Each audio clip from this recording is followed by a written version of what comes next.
a week in which, and you will have seen this if you're on the internet, you will know about this, but maybe some of you haven't. Maybe some of you have been offline. Maybe you've been hiking in Scotland and you're just tuning back in. We've been, as Bonnie Tyler sang, we've been holding out for a hero. We've been waiting for someone in international cricket to start running out the non-striker, because when they do, they cop grief for it, and they decide that they don't want to do it again. Ravichandran Ashwin decided he supports it ethically, but he doesn't really want to have to do it again. Chemo Paul decided he didn't want to have to do it again. And yet, during the week, Maeva Douma, playing against Uganda for Cameroon, ran out the non-striker not once, not twice, but 4 times. 4 times in one innings in a T20 match across 2 glorious overs, 4 times.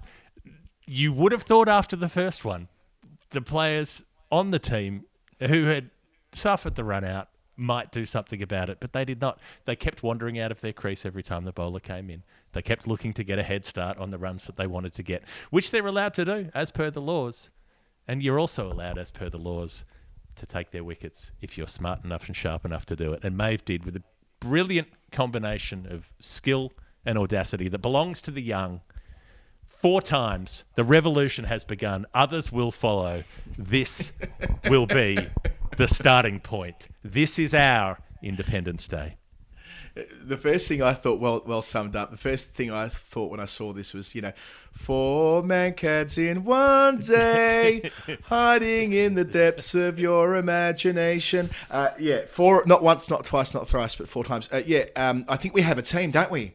We are now Cameroon Ultras. Mm-hmm. That might have had a different meaning at different points through their troubled history, but we are going to be Cameroon cricket fans. Why wouldn't we be? So they were playing in the 2023 Women's T20 World Cup African Regional Qualifier. Andrew Nixon supplied me with all the information. Andrew does a wonderful job cataloguing and chronicling associate cricket, and especially what's been going on at T20 level since we had that open up and liberalised a couple of years ago, with all of these games have international status. So, yeah, the Mankads didn't help that much because Uganda still won by 155 runs. Mm-hmm. The thing that frustrated me most with Maeve... And Cameroon have barely played.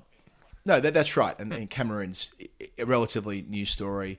I think this is like the first game that Cameroon played, they conceded 300 runs, something like that. So they're just finding their way at the moment. But Uganda were already 153 for 1 halfway through the 16th over when Maeva Douma, what a legend, decided to take the bails for the first time. She should have done it earlier on. She got the first wicket, by the way. So she got 1 for and 4 Mankads to her name.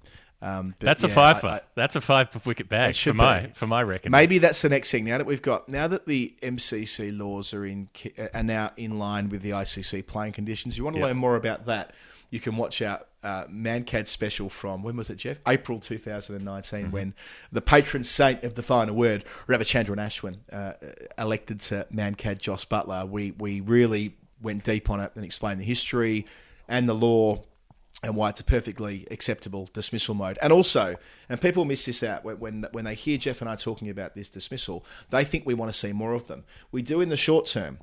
In the long term, we would love to see none of them, because it would mean batters are keeping behind the line before the ball is bowled. And that's fine too. If, like the back pass in football, once they eliminated that, then you saw a time of chaos and then things settled down. I wouldn't mind the same thing happening, because Maeva Douma has been a pioneer in this space. So well played her for having the guts to face the backlash. Maybe what I also thought, Jeff, was maybe she didn't realise what was about to happen. Like maybe we've often speculated that it could be through newcomers to the game, relative newcomers to the game, that they won't carry the emotional baggage of the Mankad. They won't be in the weeds about this. They wouldn't have had debates at the pub about it. They'll just see it as a mode of dismissal in keeping with the laws of the game, and they'll do it. And they'll do it repeatedly, and that'll be part of their cricketing experience. That might be the case for Maeva Douma, where she just saw it in the laws and thought, why not, and didn't realise that there's a bit of a taboo around it. This kind of tallies with what we've speculated might happen in the past. It's about the freshness, the fresh look at the laws. It's about the boldness of youth. Douma is 16 years old, just new in the world freshly arrived, like Evelyn, just got here really, and he's saying, well, why not express myself? And that's what I really enjoyed about watching back over the footage of that match was the expression. There was nothing reticent or shy about these runouts. Bang, bails off, and she was celebrating. She was dancing. She was jumping up and down with her teammates. They were jumping in the air and doing hip bumps and chest bumps. They were having a great time because they were taking wickets. And, there are people who will make the argument that cricket is about the contest between bat and ball, and that's how it should be. And that is largely true. But you can still be run out. And that is not a contest between bat and ball. That is a contest between keeping your concentration to stay in your ground. And it doesn't matter how you get out of your ground. You can trip over and fall out of your crease and be stumped. You can be backing up and the ball ricochets off the bowler's ankle and back into the stumps. And nobody says that the fielding side should retract that dismissal because it wasn't a fair contest between bat and ball or whatever it is. And that's an accident, as opposed to when somebody actually has the skill and the awareness to watch the non-striker, to see what they're doing, to time it properly, and to bang the bails. And what I really liked about all of those runouts was there was no third umpire there. That umpire didn't need to think about it. That umpire got to look across and see players who were a foot out of their crease and go, well, yep, they're definitely out. And the finger went up all 4 times. Well, it's an ICC event, so it's being overseen by proper ICC umpires. By the way, I've interpreted Andrew's message incorrectly before. This was Cameroon women's first game, which makes it even better, I reckon. It's their first game in the tournament, first game as a fully sanctioned international playing nation, whereas Uganda, by contrast, they're the team that scored 300 in a T20 back in 2019, and they're very strong. According to Andrew, they're the best chance of getting past Zimbabwe in this tournament. So that gives you some context around the mismatch between Uganda and Cameroon. But I mean, sure, we can get tattoos to reflect the achievement of Maeva Douma, but I think simply getting a Cameroon women's cricket top with their name on the back will suffice. I think so. And I think it's also very important to me that on the scorecard, her initials are MF Douma, almost MF Doom, the great rapper who passed away recently. And also in internet speak, you're like, Maeve will send you to your motherfucking doom by running you out when you take liberties at the non-strikers end. It is truly astonishing to me, though, truly astonishing, that say, not even the 4th player, the 3rd player to be run out in that fashion didn't think, I might want to watch my bat. I might want to leave a bit of bat in the crease as she's coming into bowl. Like, were they just having a nap during the rest of the innings? Did no one tell them? Well, yeah, it looks like watching the footage back, they just continued on backing up way too far. Yep. I mean, you think the message might get back to the dressing room that we've got a Mancatter.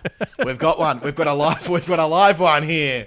And by the way, we copped a bit of grief yesterday celebrating this on Twitter, as we tend to do, about calling it a Mankad. As we've always maintained on the final word, the reason we use the Mankad is we've taken ownership. We think that Vinoo Mankad deserves to have this dismissal named after him, because we don't think of it as a point of shame. We think of it as a point of pride. So we use that with pride. We don't want to use it. We don't want to say browned out after Bill Brown, the man he ran out twice in 1947. We think it's far more important to celebrate the ingenuity of the great man Vinoo Mankad and the courage, great all-rounder, the courage to stand up against orthodoxy. To be shamed, to be traduced, to be undermined, and after all of that, to be able to stand up proudly and say, no, that was me. That was me. That was my decision, as it should be. We should celebrate Vinoo for all of the things he did, the many wickets, the many runs, the double hundreds, the 5-wicket hauls, and the fact that he was willing to take a stand on people who were not taking a stand because they were going for a fucking walk out of their crease. Stay in your ground and you've got nothing to complain about. It's as simple as that. So we celebrate you, Vinoo. We celebrate you, Maeva Douma. What a legend. On international debut for Mankads. More of it, I say. Hopefully at some stage we hear more about her story. There's very little out there about her story, for she is only 16 years old. Most of it is still to be written, hopefully, in the great game of cricket. Jeff. In the great game of cricket. Michael Caine voice. She was only 16 years old and she ran out 4 players at the non-strikers end.